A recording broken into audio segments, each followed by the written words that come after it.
On today's episode of Days of Our Lives, EJ swears vengeance on Ava and Xander, Chloe's brain is twisted, Theresa is dead set on getting her man, and Sloan makes a prediction about her and Eric's future. Rex tells Sarah at the Kyriakis mansion that he believes they should marry before the baby arrives. He assures her, grinning, that he is committed to her, and to make her fall in love with him again. She genuinely hopes he can, but getting married before Victor's burial doesn't feel right.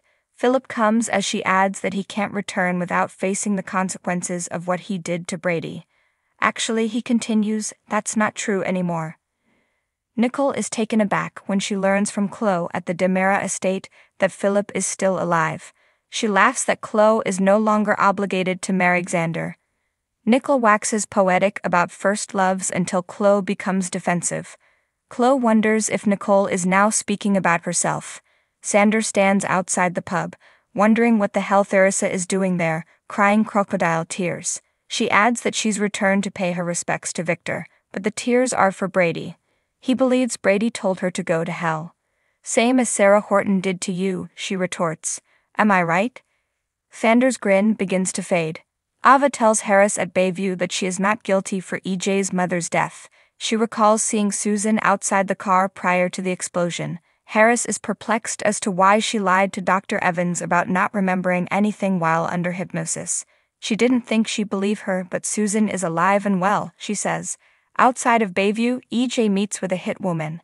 He doesn't mind what happens as long as Ava suffers the same fate as his late mother. The woman didn't believe EJ did things like this anymore. EJ says that this is a personal matter.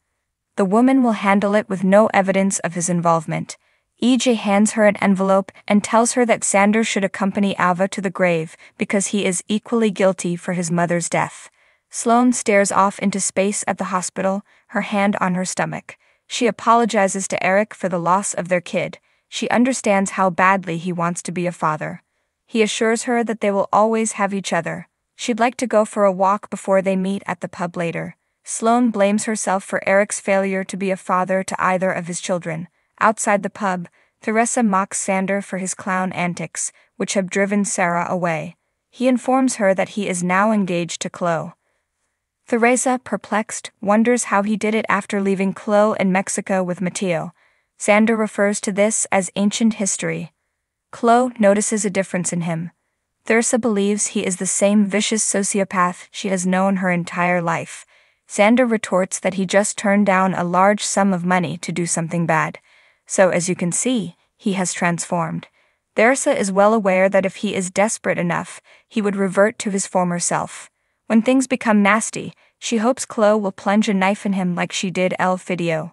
She'd be astonished if anyone showed up at his funeral. Xander seizes her. Eric swoops in and orders him to remove his hands from her. Philip informs Rex and Sarah at the Kyriakis estate that Brady has agreed not to press charges. Rex provides his brother assistance.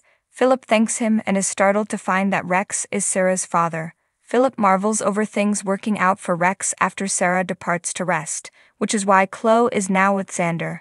Rex sighs at Philip's continued obsession with her. Sloan comes across EJ outside of Bayview. They lament over wanting to avenge their parents' murders, but Sloan warns that doing so will lead them down a bad path. EJ expresses his sympathies for her baby's death, but when he recalls his and Nicole's child, Sloan accuses him of enjoying Eric's pain. EJ swears he understands Eric's anguish, but perhaps being a father does. Thanks for watching this video. Please subscribe to our channel, Daily Bulletin News, and stay with us.